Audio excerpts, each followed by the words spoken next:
Chairman yields back. Now Mr. Pfluger is recognized for 5 minutes.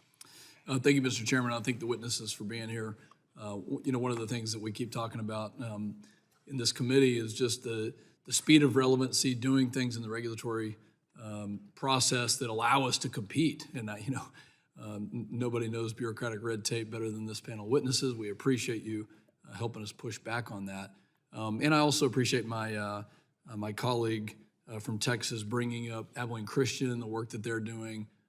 This is the kind of innovation that we as the government, so we set the conditions and then get out of the way and let's let either private industry or these partnerships or universities do what they do best.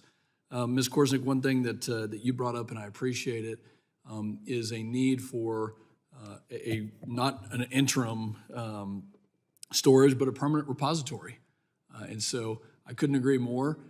And we actually have been pushing back fervently in Andrews, Texas, against an interim storage facility that, we've got Yucca Mountain. It's the law of the land. And how do we, in your opinion, get to that permanent facility there? And what needs to be done either by the NRC or by Congress in order to get to that point? Well, thank you, and thanks for the question.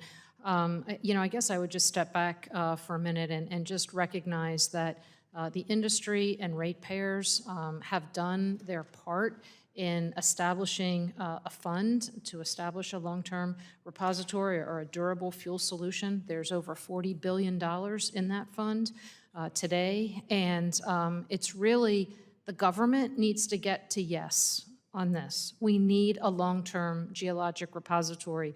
Whether or not we reprocess, whether or not we have, interim storage, all of those can be pieces and parts, but at the end of the day, you're gonna have to have a long-term repository regardless. We can look around the world and say, well, let's see, Finland's doing it, Sweden's doing it, Switzerland's doing it, France is doing something, Canada's making some progress, so is the UK. I have a high level of confidence in the United States of America that we can figure this out. It's not a technical challenge. We just need to move forward with it. And at the end of the day, act as we should and come up with a long-term repository, because then things like interim storage, they make sense. They make sense because people understand there's a long-term answer. And people have a view of being interim. Okay, I know I'm interim because there's something long-term. It's much harder to convince somebody they're interim when there's nothing else around. What a great point. And I'd like to thank the chairman for his leadership on this particular subject, which is helping get the government to yes. And there are many of us who are pushing for that. So thank you for your testimony there. Mr. Nordhaus, I enjoyed your commentary on the modernization of our environmental review, NEPA process, and how we can get to have the speed of relevancy. And maybe can you spend a couple of minutes expanding on other areas outside of the EA, the EIS, the analysis and impact statement, about how we can actually compete and innovate and build and get to where we need to? Because I'm worried about competing with China right now and other countries that we're not doing things at the speed of relevancy. Was that tricky? Sorry, I'm looking at you, Mr. Merrifield, but I mean Mr. Nordhaus. So okay. Very Okay. confusing when Mr. Merrifield is looking at me going, is that for me?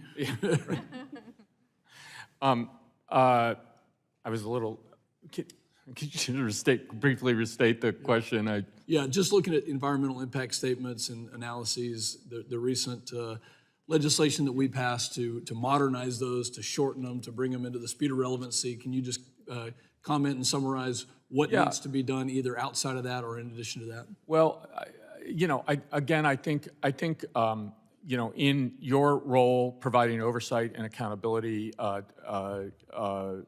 the NRC, I think it needs to be clear that the NRC needs to move sort of quickly to comply with new requirements in the Fiscal Responsibility Act. I think that the NRC could also sort of